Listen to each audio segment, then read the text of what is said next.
advance happy birthday. Sana po maging masaya ka ngayong araw na to dahil importante ang araw na ito sa'yo.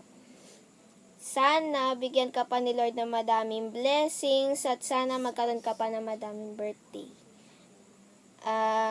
Wala na po ako ibang masasabi sa inyo kundi sorry pati thank you.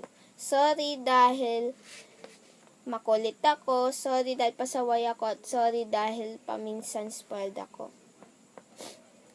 Thank you po dahil sa mga sacrifices nyo at dahil pinag-aral nyo po ako sa magandang eskwelahan.